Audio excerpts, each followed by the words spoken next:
When Mac Brown returned to be the head football coach in North Carolina, he said in his opening press conference that he would recruit the heck out of the state of North Carolina and keep the best of the state in state. Well, it took him just 1 year to walk the talk, and not even the virtual recruiting process has slowed him down. The Tar Heels 2021 recruiting class features 14 commits. 13 of them are from North Carolina. 10 are 4-star recruits, and 3 are 3-stars. With the recent double commit of 4-star linebacker Ra Dilworth and 3-star offensive lineman Jared Wilson, UNC has 10 of the top 18 players in North Carolina. The Dilworth and Wilson commitments catapulted Brown's 2021 class to number 2 in the nation, only behind Ohio State. He took over the top spot in the ACC, which has been held by Clemson each of the last 3 years. Brown signed a 5-year contract back in November of 2018, which he then added another year to after his first season in Chapel Hill, a 7-6 winning season to get the Tar Heels back on track. He promised to put Carolina back in a national spotlight and take his team to the college football playoff during his second tenure at Carolina. He certainly has the country talking about the Tar Heels, and with the talent he's building around him, UNC overtaking Clemson as the new ACC powerhouse in the college football playoff might not be as far away as we think.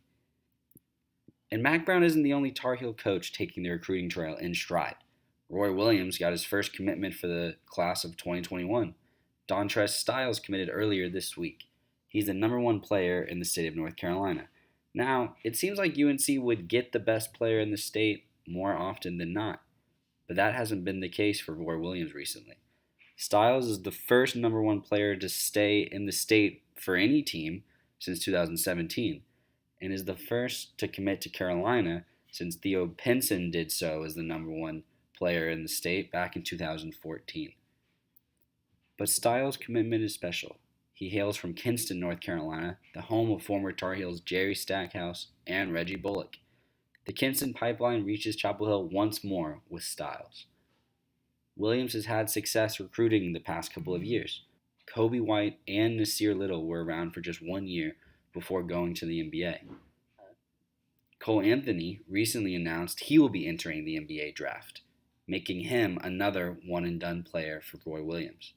Now, for the class of 2020, Roy Williams has the number 3 recruiting class in the nation. 4 of the 5 recruits are McDonald's All-Americans.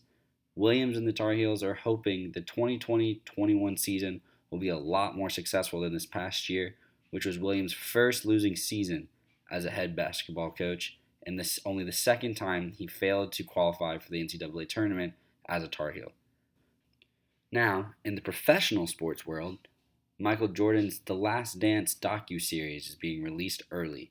It was originally scheduled to premiere in June, but due to there not being any live sports with COVID-19 and the global pandemic, ESPN moved the release date up to April 19th. 2 episodes will be aired on Sundays at 9 p.m. for the next 5 weeks.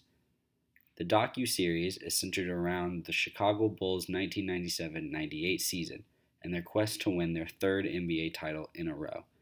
It would make it 6 championships in 8 years. The Bulls head coach at the time, Phil Jackson, called that season The Last Dance, hence the name of the docu-series.